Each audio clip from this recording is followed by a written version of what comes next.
तो मेरे लिए वो एक सिक्का यही रहेगा कि जो मैं कर रहा हूँ उसको और कैसे कर पाऊँ। आज अगर इतने लोगों तक पहुँच पा रहा हूँ तो और लोगों तक कैसे पहुँच पाऊँ। अगर वो मिसिंग नहीं लगेगा तो पैशन कहाँ से आएगा करने के लिए, है ना। अच्छा, तो दूसरा आपने कहा था कि ग्रास इज मतलब grass is greener on the other side of the mountain, but you have to water your own on grass. Grass जी। वो एक जो प्रैक्टिकल में जो हम लोग मतलब हर इंसान के संग आती है कि उसे लगता है कि वो मेहनत तो पूरी कर रहा है, उसे उस हिसाब से फल नहीं मिल हम्म, रहा। दूसरा आदमी है वो कम मेहनत कर रहा है लेकिन उसको फल ज़्यादा मिल रहा है। जी तो मतलब नेचुरल उसको ये लगता है ना कि यार उसकी थाली में क्यों ज़्यादा जी जी बिल्कुल है ना। तो ये तो बिल्कुल, इसीलिए मैं आज यही कह रहा था ना कि ध्यान जब दूसरों की थाली के पास होगा तो दूसरों के पास ध्यान थाली पर उतना हम ध्यान देते रहेंगे उतना बस फ्रस्ट्रेट होते रहेंगे। फ्रस्ट्रेशन का एक ही कारण है सबसे बड़ा, खुद की ज़िंदगी से ध्यान हटाकर दूसरों की ज़िंदगी में ताक झाक करते रहना। अगर दूसरे की थाली को देख रहे कि उसकी थाली में मिल गया है, आ गया है कुछ, उससे जो गुण है, अच्छे गुण है, सद्गुण है, उन गुणों से प्रेरणा लेकर अपनी जर्नी में वो गुण जरूर लगाए जा सकते हैं। अच्छा, आप अगर एक राई का दाना आप अगर जमीन में बोइएगा और राई के फूल 5 दिन में लगते हैं। आप नारियल जमीन में लगाइएगा, नारियल के पेड़ पे नारियल आने में कई बार 25 साल लग जाते हैं। हर एक का एक प्रोसेस है, हर एक का एक वक्त है, और हम कोई भी उस प्रोसेस को रश नहीं कर पाते। अगर आप किसी भी एक बीज को अगर उगाना है, आप किसी पौधे को उगाना है, उस प्रोसेस को आप रश नहीं कर पाएंगे।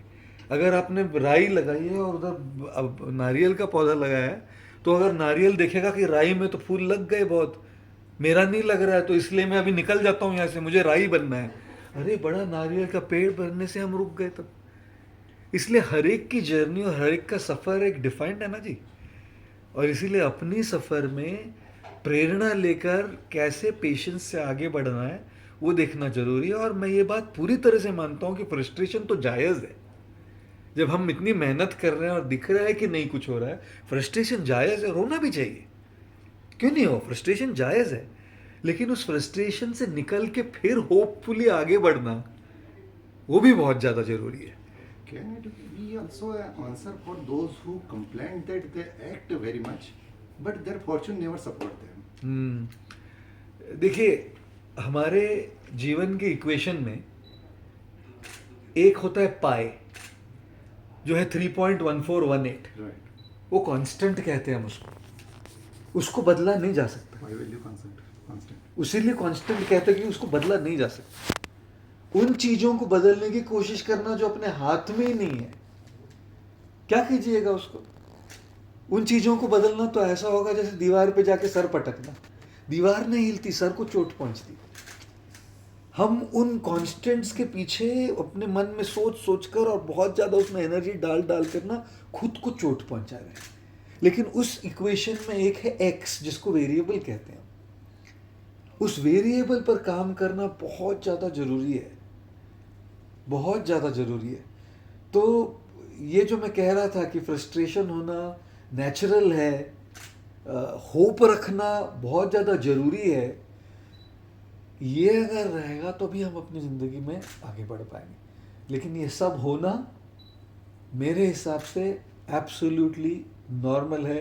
कोई अगर इतना कर रहा है और उसकी थाली में नहीं आ रहा है रिजल्ट, तो भाई फ्रस्ट्रेट नहीं होगा तो क्या नाचेगा, फ्रस्ट्रेट तो होगा ना। Right. लेकिन तभी तो मैं हमेशा कहता हूँ, ये एक यहाँ ग्लास नहीं है, ये तो कप ले आइएगा, कहाँ से ग्लास वहाँ होगा, देखिए, है ना, अंदर से थोड़ा ग्लास ले आइए आप, हेमांग प्रभु थोड़ा ग्लास ले आइए।